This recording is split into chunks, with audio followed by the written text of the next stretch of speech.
Bonjour à tous et à toutes. Alors dans le cadre des formations en neige avalanche que je pratique ou des formations des professionnels de la montagne au Centre national de ski nordique de moyenne montagne, après Manon, il y a une question qui m'est souvent posée, c'est est-ce qu'il y a une méthode type pour planifier une randonnée en milieu hivernal?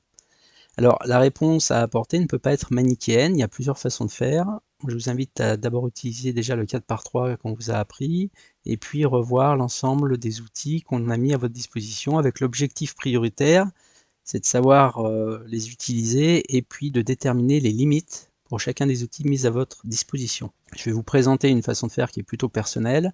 Elle est optimisée par l'utilisation d'une macro automatique. C'est une sorte de routine que j'applique un peu de manière automatique, comme je boucle ma ceinture de sécurité dans la voiture par réflexe, dans l'optique qu'un jour, ça puisse me servir à éviter le pire. Dans une première étape, je détermine une zone de jeu rapidement. Je regarde le site Metaski Rando pour voir les tendances au niveau des BNA. Je regarde les dernières hauteurs de neige en 3D. Je regarde les dernières avalanches signalées sur Data Avalanche, ce qui me donne une idée un peu des points chauds. Et je regarde rapidement les niveaux de vigilance de Météo France. Une fois que j'ai ça, je vais basculer sur l'enneigement qu'il y a. Donc là, j'ai choisi les Alpes du Nord. Je vois que cette année, on est particulièrement bien servi en neige, c'est pas mal. Et je vais rapidement regarder les ISO en comparaison de l'ensemble des BNA. Ça va me donner des tendances. Voilà, donc ça va dépendre de ce que je veux faire. Si je veux faire du ski, je vais plutôt ici là partir dans les Bauges. Les ISO sont plus bas. Aujourd'hui, je vais partir en raquette, choisir plutôt Mont Blanc comme secteur. Une fois que j'ai fait ça, je peux passer sur Basecamp où je vais tracer un premier profil de ma course. Alors, imaginons que je veuille aller à Blétière dessus. Donc, on pourrait imaginer ce parcours qui a été fait de manière automatique, ce qu'il ne faut jamais faire l'hiver. Justement, on va regarder pourquoi. Je l'envoie dans une couche de filtre, très peu de couleurs, mais le rouge indique la présence des pentes à 30 degrés.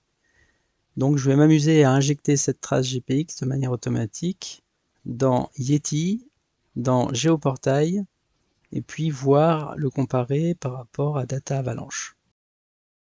La macro va injecter directement dans Yeti la trace GPX et configurer la carte de manière automatique pour que les pentes 30 degrés apparaissent.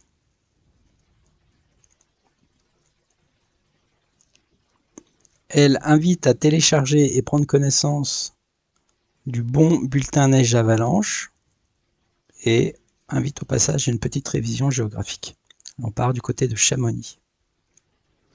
Je prends une première fois connaissance de mon BNA. La macro le télécharge ensuite automatiquement, ce qui me permet de pré-remplir mon calculateur de risque.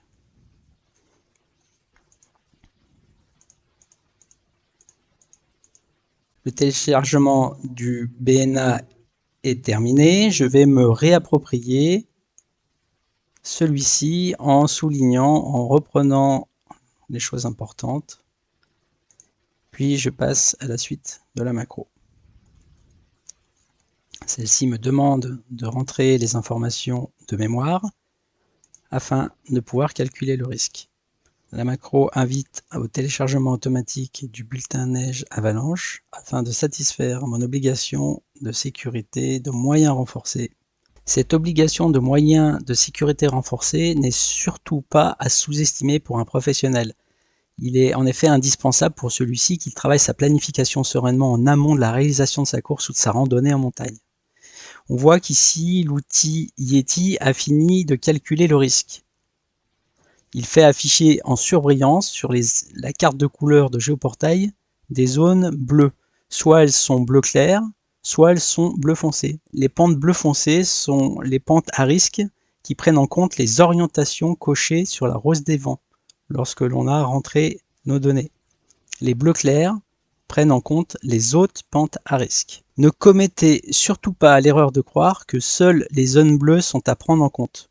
En effet, si vous avez eu la bonne idée de faire apparaître l'inclinaison des pentes de 30 degrés qui est une couche gérée par Géoportail, il faut partir du principe que celle-ci reste à prendre en compte prioritairement, c'est-à-dire tout ce qui est jaune qui indique le 30 degrés. Donc, à mon sens, il faut utiliser Yeti non pas comme une alternative aux outils proposés par d'autres experts comme Robert Bolognesi, la NENA ou la méthode Cristal d'Alain Duclos, qui, au passage, a l'avantage de proposer une approche globale. Ils ont même prévu des stickers pour les skis. Mais c'est plutôt un outil ludique de curiosité qui permet de réviser son BNA et de faire apparaître sur le plan donc, de géoportail une sorte de couche de sur-risque. Voilà, ça doit être un outil de curiosité prioritairement. Faut pas aller plus loin dans les conclusions. On va faire une petite capture d'écran pour se souvenir de résultats du risque.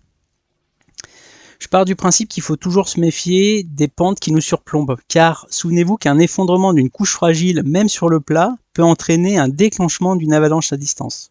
Donc c'est pour cela qu'on va pas aller plus loin, on va pas calculer le risque expert du Yeti qui est proposé ici, en MRP expert, car à mon sens, ce genre d'analyse, il faut le faire quand on est sur le terrain. Cette vision n'engage que moi. Je pars du principe qu'il faut en effet se méfier des biais cognitifs, des pièges de l'inconscient. Et ceux qui m'ont eu comme formateur en neige avalanche se souviendront sans doute d'une expression que j'aime bien utiliser, c'est se méfier des angles morts de la conscience. Méfiez-vous des angles morts de la conscience. Alors on fera une petite expérience à la fin de la vidéo sous forme de jeu pour voir si vous êtes susceptible de produire ces angles morts de conscience. Je pense qu'il faut partir du principe que de la même façon que le GPS devient un outil indispensable pour tout professionnel de la montagne, le plus important est de partir avec son GBS. C'est une expression que j'emprunte à mon collègue Nicolas qui est formateur suisse. Le GBS, c'est le gros bon sens. Donc je mets non.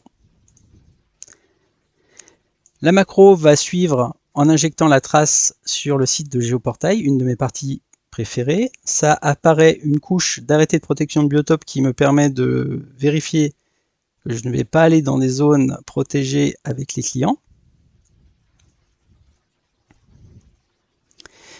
Puis, elle va relever les coordonnées GPS afin d'aller les injecter dans la base de données de Data Avalanche pour précharger l'immense base de données puisque je vais lui demander de télécharger l'intégralité de la base de données. Elle va réaliser alors une capture d'écran automatique de la commune sur laquelle la randonnée va se dérouler pour se renseigner par exemple sur l'existence d'arrêtés d'interdiction qui pourraient être prises par un maire pour des raisons liées à la météo et aux neiges et avalanches. Puis une nouvelle capture d'écran est réalisée pour avoir un meilleur angle de vision de la carte Géoportail qu'on peut exploiter un peu plus sous tous ces angles.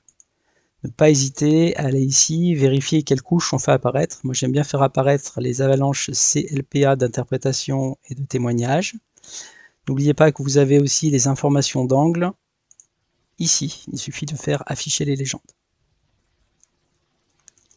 On peut remarquer que notre trace, au départ, à la différence de Yeti, indique une zone de danger à la base qui n'avait pas été identifiée par Yeti et une autre zone de danger ici en traversant un couloir d'avalanche qui est déjà arrivé. Alors bien évidemment, pour ne pas confondre avec les couches d'arrêté de biotope, c'est à vous de jouer sur les marqueurs de transparence. Ici on voit clairement que c'est pas un arrêté de protection de biotope mais bien un couloir d'avalanche. On garde à l'esprit que ce genre de carte de Géoportail est un nouvel éclairage possible du risque. On pourrait illustrer ce que c'est un angle mort de la conscience. C'est par exemple penser que la faible quantité de neige nous protège du risque d'un déclenchement d'une avalanche et des conséquences d'un déclenchement tout de même arrivé de cette avalanche. C'est justement le contraire. Donc une des positions de prudence est de jamais considérer comme un expert, car de toute façon, l'avalanche ne le sait pas. Elle fera bien ce qu'elle veut quand elle le veut. Et donc, il est justement très intéressant d'aller explorer régulièrement la base de données de Data Avalanche, ce que nous invite à faire la macro.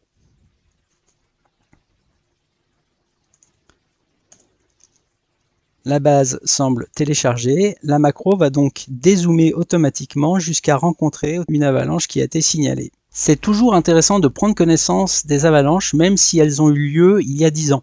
Je vous invite d'ailleurs à participer à cette expérience, à signaler des avalanches sur cette base de données, pour les raisons expliquées dans la vidéo qui aborde l'analyse mathématique appliquée des lois de Coulomb et des coefficients de frottement statiques et cinétiques. Enfin, la macro nous invite à prendre connaissance de la carte Prisme, voir le tuto qui a été consacré sur cette carte à elle seule pour prendre connaissance, par exemple, des dernières données FlowCapt sur l'arrachement de la neige.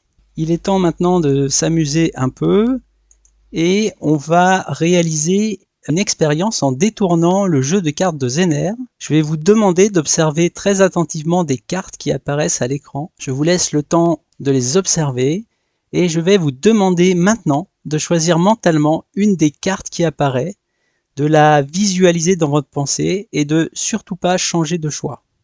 C'est fait? Vous êtes sûr de vous? Alors, n'auriez-vous pas choisi par hasard l'une de ces deux cartes?